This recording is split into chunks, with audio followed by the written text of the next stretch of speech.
Bab 1839. Surat dari rumah. Ding. Sebuah batu terbang, jatuh tepat di bawah sosok yang berdiri, dan mengeluarkan suara yang tajam. Mata si sosok samurai itu bergerak, dia melihat kerikil itu dan tidak memperdulikannya. Klik. Batu lain terbang dan bahkan mengenai batu yang barusan, mengeluarkan suara yang nyaring. Wajah samurai itu sedikit berubah dan segera menoleh untuk melihat ke arah dari mana batu itu terbang. Tidak ada siapa-siapa. Adakah yang pernah berani membuat masalah di komunitas Yamaguchi ini? Dia di sini sudah lama menjaga dan 3 tahun telah dihabiskan hampir setiap hari dalam kebosanan. Pada saat ini, ketika dia melihat beberapa batu itu, dia tertarik, dan dia melirik anak mana yang ingin menghilangkan rasa bosannya. Retak. Satu batu lagi terlempar, dan samurai itu menoleh lagi. Tidak ada siapapun dan dia tidak tahu dari arah mana batu itu berasal. Dan untuk sesaat, sudah ada 7 atau 8 batu tepat di bawah tubuhnya. Samurai itu mengerutkan kening, membalikkan tubuhnya dan melihat bawah, berdiri di sisi batu, lalu melihat ke atas lagi. Tidak ada orang yang muncul. Hah. Wajahnya bingung dan kemudian berangsur-angsur menjadi serius. Jari-jarinya segera memegang pedang samurai di sampingnya. Matanya menjadi tajam. Dia siap bertarung segera dan penuh waspada. Bang. Tiba-tiba sebuah tangan muncul di belakangnya.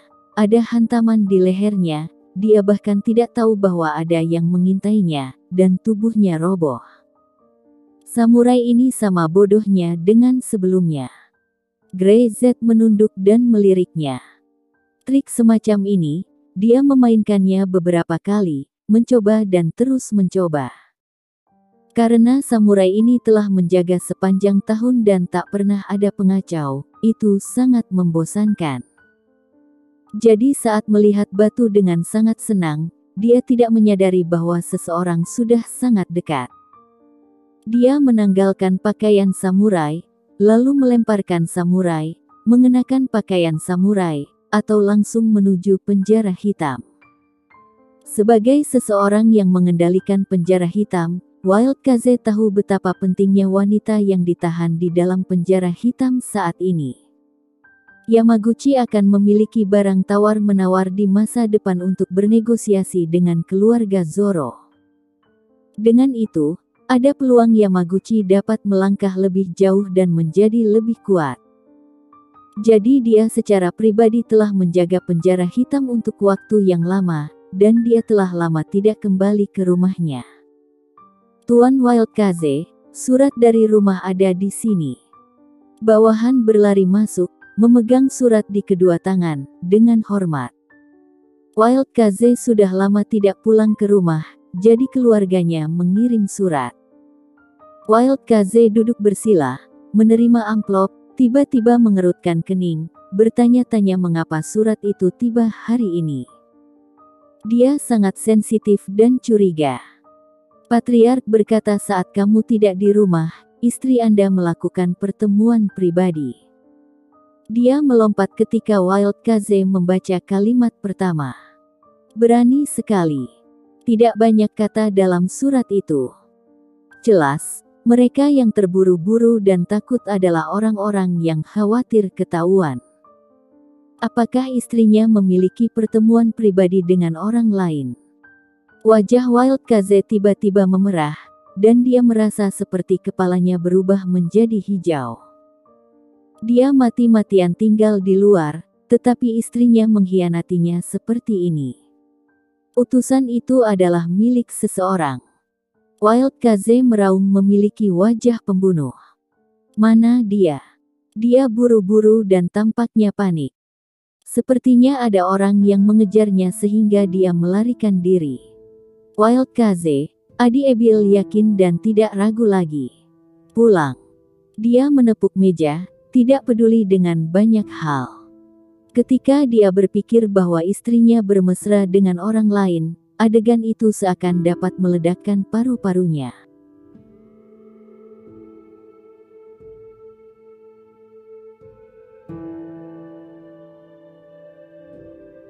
Bab 1840. Mereka akan melepasmu. Wild Kaze. Melihat Wild Kaze hendak pergi, bawahannya buru-buru berkata, "Apakah Anda tidak tinggal di sini untuk menjaga penjara hitam? Awasi dia." Wild Kaze berteriak dengan marah. Ada masalah serius di rumah, dia mana mungkin masih dalam mood untuk menjaga penjara hitam di sini. Dia tidak peduli jika dia tidak mau menjaga. Dia hanya ingin menjaga ketika dalam mood. Selain itu, untungnya, komunitas Yamaguchi yang dijaga ketat oleh kerumunan penjaga bahkan jika dia tidak ada di sini, tidak akan ada kecelakaan. Wild Kaze membawa orang pergi tanpa berhenti sejenak pun. Dia takut dia akan terlambat untuk kembali, dan urusannya akan selesai. Begitu Wild Kaze pergi, bawahan itu mengangkat kepalanya. Dia adalah Grey Z. Dia mendengus pelan, dan tentu saja, orang timur paling tabu tentang hal semacam ini, dan yang paling tak bisa diterima. Hal seperti ini terlalu mudah terjadi di antara mereka, terutama para samurai yang sering berada jauh dari rumah. Grey Z tidak membuang waktu dan segera berjalan menuju penjara hitam. Apaan sih? Dia baru saja berjalan ke pintu ketika seseorang menghentikannya. Membawa makanan. Grey Z memegang piring di tangannya, dan seseorang segera melangkah maju untuk memeriksa, dan tidak ada masalah yang ditemukan, jadi dia membiarkannya masuk. Ini adalah penjara hitam, tempat penting komunitas Yamaguchi. Mereka yang bisa berjalan di sini menunjukkan bahwa mereka telah melalui pemeriksaan berlapis. Rintangan pertama adalah Wild Kaze, sehingga orang-orang di belakang tidak akan terlalu peduli. Grey Z berjalan masuk, melihat lingkungan sekitar. Penjara hitam dibagi menjadi dua bagian, satu adalah kandang nyata, yang secara khusus menahan mereka yang akan disiksa, dan sangat kejam. Dan bagian lainnya hanya efek dari tahanan rumah. Lingkungan hidup, bahkan lebih dari hotel bintang 5, disediakan makanan dan minuman yang lezat. Selain terisolasi dari dunia luar, tidak ada yang salah dengan itu. Grey Z berjalan sampai ke ujung penjara hitam, lampu menyala terang, dan ada suara musik yang samar mengambang.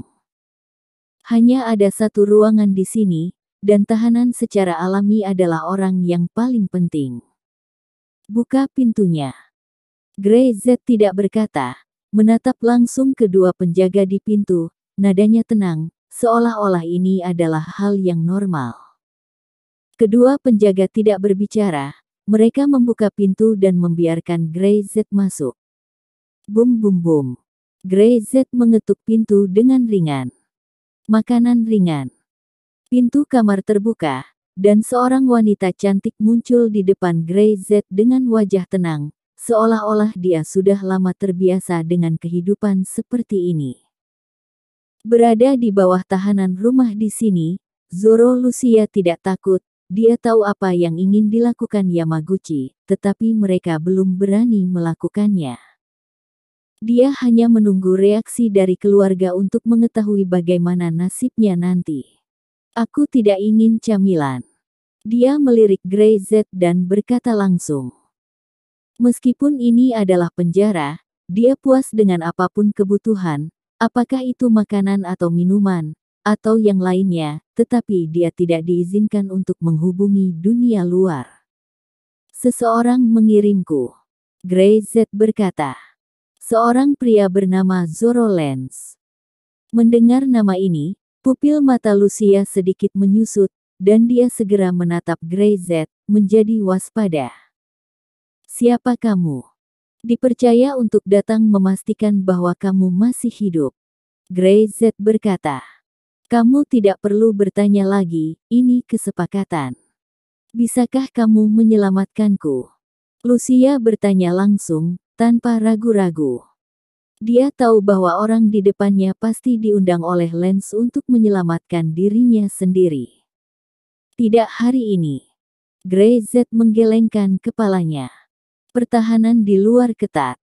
Dia bisa pergi dengan tenang, tetapi dengan membawa seorang wanita yang tidak memiliki kekuatan, dia tidak bisa menjamin dia hidup. Tunggu mereka mengambil inisiatif sendiri untuk mengirimmu keluar. Dia hari ini, tujuan kedatangannya adalah untuk memastikan di mana Lucia berada, dan bahwa dia masih hidup, itu saja. Adapun menyelamatkannya, membawanya kabur itu tidak dianjurkan. Greyzeth tidak sebodoh itu. Bahkan meski dia kuat, jika dia dikelilingi oleh ratusan orang, dan dihadapkan dengan berbagai senjata api, mungkin bahkan sebuah bom terbang, dia mau tak mau harus mempertaruhkan hidupnya untuk memblokirnya.